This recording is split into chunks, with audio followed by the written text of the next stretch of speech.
Hi friends, ನಾನು ಇವತ್ತು ನಿಮಗೆ ಒಂದು ಸೂಪರ್ ಆಗಿರೋ ಸಮ್ಮರ್ ಡ್ರಿಂಕ್ ಬಗ್ಗೆ ಹೇಳ್ಕೊಡ್ತಾ ಇದ್ದೀನಿ. ಹೌದು, ಇದು ಮಿಲ್ಕ್ ಶೇಕ್, ಬಾದಾಮ್ ಮಿಲ್ಕ್ ಶೇಕ್. ಯಾವ ಥರ ಮಾಡೋದು ಬನ್ನಿ ನೋಡೋಣ. ತುಂಬ ಚೆನ್ನಾಗಿರುತ್ತೆ. ಇದು ಒಂದು ಮಕ್ಕಳಿಗೆ ಎಲ್ರಿಗೂ ಇಷ್ಟ ಆಗುತ್ತೆ, ಹಾಗೆ ಸಖತ್ತಾಗಿರುತ್ತೆ.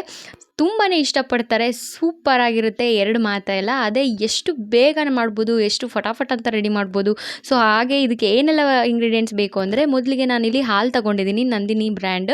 ನೀವು ಯಾವ ಬ್ರ್ಯಾಂಡ್ ಬೇಕಾದ್ರೂ ಯೂಸ್ ಮಾಡ್ಬೋದು. ಸ್ವಸ್ತಿಕ್ ಬಾದಾಮ್ ಪೌಡರ್ ತೊಗೊಳ್ಳಿ. ನೀವು ಈ ಬ್ರ್ಯಾಂಡ್ಗಳನ್ನ ಇದೇ ಹಾಕಬೇಕು ಅನ್ನೋದೇನಿಲ್ಲ, ಅದು ನಿಮ್ಮ ಆಪ್ಷನಲ್ಲಿ ಬಿಟ್ಟಿದ್ದು. ಅದಾದಮೇಲೆ ಬಾದಾಮ್ನ ನಾನು ಈ ಥರ ಸಣ್ಣದಾಗಿ ಕಟ್ ಮಾಡಿ ಇಟ್ಕೊಂಡಿದ್ದೀನಿ, ಇದನ್ನು ಹಾಕಿ.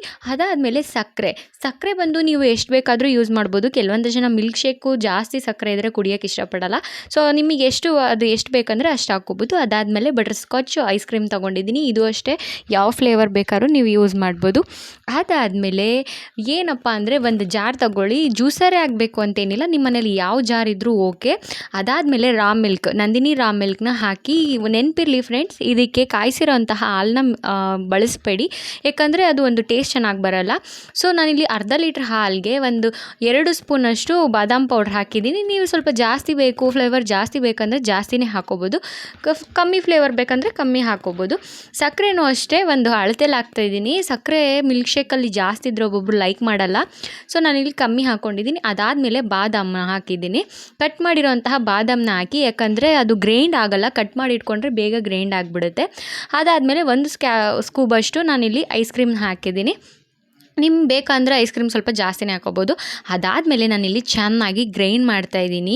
ಇದು ಏನಿಲ್ಲ ಅಂದ್ರೂ ಚೆನ್ನಾಗಿ ಗ್ರೈಂಡ್ ಆಗಬೇಕು, ಯಾಕಂದರೆ ನೊರೆ ಫಾರ್ಮ್ ಬರುತ್ತೆ. ಇದಕ್ಕೆ ಒಂದು ನೀವು ಐಸ್ ಕ್ಯೂಬ್ನ ಆ್ಯಡ್ ಮಾಡ್ಬೋದು. ನಾನಿಲ್ಲಿ ಐಸ್ ಕ್ಯೂಬ್ನ ಹಾಕ್ತಾಯಿಲ್ಲ, ಯಾಕಂದರೆ ಸ್ವಲ್ಪ ನಮ್ಮನೇಲಿ ಐಸ್ ಎಲ್ಲ ಸ್ವಲ್ಪ ಕಮ್ಮಿನೇ ಯೂಸ್ ಮಾಡೋದು. ಐಸ್ ಕ್ಯೂಬ್ ಹಾಕೋದ್ರಿಂದ ತುಂಬ ಚೆನ್ನಾಗಿ ಬರುತ್ತೆ, ನೀವು ಅದನ್ನು ಹಾಕೋಬೋದು. ನಾನಿಲ್ಲಿ ಹಾಕಿಲ್ಲ. ಅದಾದಮೇಲೆ ನಾನಿಲ್ಲಿ ಸರ್ವಿಂಗ್ ಲೋಟಕ್ಕೆ ಹಾಕ್ತಾಯಿದ್ದೀನಿ, ಗ್ಲಾಸ್ಗೆ ಹಾಕಿ ಸರ್ವಿಂಗ್ ಮಾಡ್ತಾಯಿದ್ದೀನಿ. ನೀವು ಇದನ್ನು ಏನು ಮಾಡಿ, ನಿಮ್ಮ ಮನೇಲಿ ಮಾಡಿ ಚೆನ್ನಾಗಿ ಕುಡಿದು ಮಜಾ ಮಾಡಿ ಹೇಳ್ತೀನಿ. ಇದು ಬೇಗ ಆಗುತ್ತೆ. ಅದಾದಮೇಲೆ ನಾನಿಲ್ಲಿ ಸ್ವಲ್ಪ ಐಸ್ ಕ್ರೀಮ್ ಹಾಕ್ತಾಯಿದ್ದೀನಿ ಮೇಲ್ಗಡೆ. ಇದು ಹಾಕೋದ್ರಿಂದ ಒಂದು ಡಿಫ್ರೆಂಟ್ ಟೇಸ್ಟ್ ಕೊಡುತ್ತೆ ಮಿಲ್ಕ್ ಶೇಕ್ದು. ಆಲ್ಮೋಸ್ಟ್ ಅಲ್ಲಿ ನೀವು ಕೆಫೆ ಅಥವಾ ಹೊರಗಡೆ ಎಲ್ಲೇ ಇದು ಮಾಡಿದ್ರು ಈ ಒಂದು ಮಿಲ್ಕ್ ಶೇಕಿಗೆ ಐಸ್ ಕ್ರೀಮ್ ಹಾಕ್ತಾರೆ. ಅದಾದಮೇಲೆ ಗಾರ್ನಿಷಿಗೆ ಸ್ವಲ್ಪ ನಾನಿಲ್ಲಿ ಬಾದಾಮ್ ಹಾಕಿದ್ದೀನಿ. ಗಾರ್ನಿಷ್ಗಂತ ಏನಿಲ್ಲ, ಬೇಕಂದರೆ ಅದು ನೀವು ಹಾಕೋಬೋದು, ಜಾಸ್ತಿನೇ ಹಾಕ್ಕೊಳ್ಳಿ. ಅದಾದಮೇಲೆ ನಿಮ್ಮ ಬಾದಾಮ್ ಡ್ರಿಂಕ್ ತುಂಬಾ ಚೆನ್ನಾಗಿ ರೆಡಿಯಾಗಿ ಬಂದಿದೆ ನೋಡಿ. ಬಾದಾಮ್ ಮಿಲ್ಕ್ ಶೇಕು ಎಷ್ಟು ಫಟಾಫಟ್ ಅಂತ 5 ನಿಮಿಷಕ್ಕಾಯಿತು.